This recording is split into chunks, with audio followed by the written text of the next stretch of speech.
You know, some stories are so unbelievable they feel like they're pulled straight out of a Hollywood script. And this is one of them. It's the story of a man who didn't just break the law, he completely rewrote the rules of what was even possible.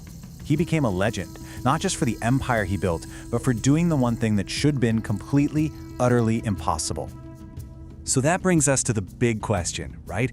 How do you escape the inescapable? I mean, we're talking about a place specifically designed to be the end of the line. Mexico's most secure prison, Altiplano. This was a fortress built to hold the world's most dangerous criminals, period. To really get how big of a deal his escape was, you have to understand the prison itself. Altiplano wasn't just a building, it was a fortress of technology and steel. We're talking about thick concrete walls, layers of barbed wire, and thousands of guards on duty. Every single cell had 24/7 surveillance. The airspace above it, a total no-fly zone, and all mobile networks were jammed for miles around. It was literally engineered to be unbreakable. And yet, on a quiet night in July 2015, the world's most wanted drug lord, Joaquín Chapo Guzmán, just vanished, right out of his cell. The unbreakable prison was broken.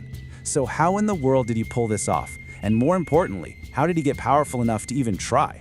Well, to understand that, we have to go all the way back to the beginning. His story starts in this tiny, remote village called La Tuna, a place where poverty wasn't just a part of life, it was the air you breathed. And it was that environment that shaped the man he was about to become. His rise to power was, well, it was incredibly fast and incredibly brutal. Born into just extreme poverty, he had to drop out of school in the 3rd grade just to sell oranges. But survival quickly turned into ambition. By the time he was 15, he was already growing marijuana. In his early 20s, he joined the Sinaloa Cartel, and he quickly got a reputation for being a ruthless enforcer.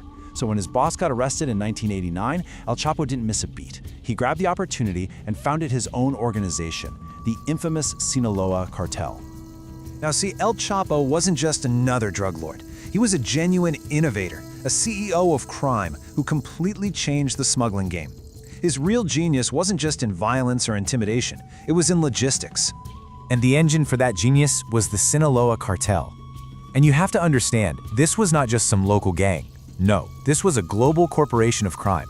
Under his leadership, it grew into the sophisticated international syndicate, becoming one of the most powerful and feared criminal enterprises in history. So how'd he do it?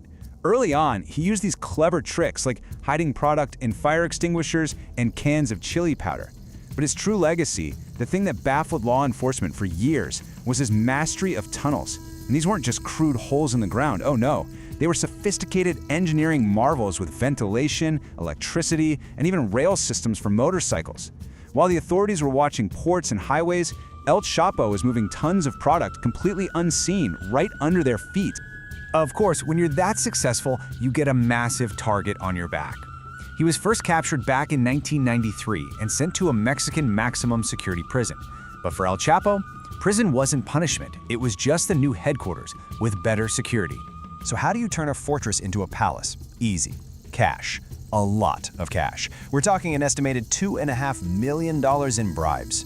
And this wasn't about slipping a few guards some money for small favors. This was a complete corporate takeover of the entire prison system. I mean, the scale of the corruption was just staggering.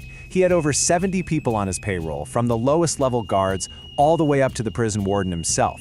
So in 2001, with the entire system bought and paid for, he was just wheeled out of the front gate in a laundry cart.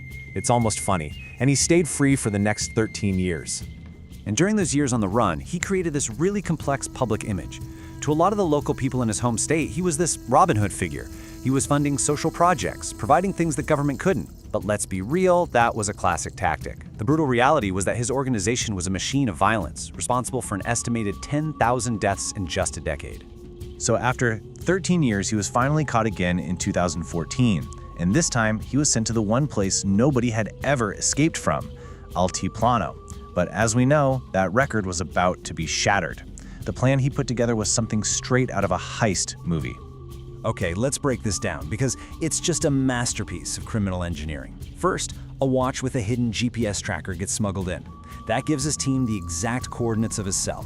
Then, his crew buys a piece of land a kilometer away and just starts digging. For a year, they built a fully equipped tunnel with lights, ventilation, and a motorcycle on rails. and it led directly to the one blind spot in his cell's 24/7 surveillance, the little shower area. On July 11th, 2015, he stepped into the shower and just disappeared off the face of the earth. So once again, El Chapo was the most wanted fugitive on the planet, and his audacity was just stunning. While he was on the run, he secretly met with the actor Sean Penn for an interview, and he wasn't exactly being modest. In the interview, he openly boasted about the scale of his global operation, a direct challenge to every authority hunting him down. But that audacity, that ego, it would be his downfall. The interview gave authorities new leads, and in January 2016, after a pretty dramatic shootout, Mexican Marines finally cornered him. This time, there would be no laundry carts and no more tunnels. And to prevent any possibility of a third escape, Mexico extradited him to the United States. In 2019, his violent, decades-long career came to a very definitive end. A U.S. federal court found him guilty on all counts and sentenced him to life in prison plus an extra 30 years. He now lives in ADX Florence, America's most secure supermax prison, a place from which no one has ever escaped. The court also ordered him to forfeit the profits of his massive criminal enterprise. And get this number, a staggering $12.6 billion, a figure that just goes to show you the unbelievable scale of his empire. So the king of escape is finally caged, and it seems like it's for good this time. But this leaves us with one last big question. When you take a figure like El Chapo off the board, does the whole structure just collapse? Or, in the world of international drug trafficking, does the fall of one king just create an empty throne, waiting for the next ambitious, ruthless, and maybe even more innovative leader to come and claim it?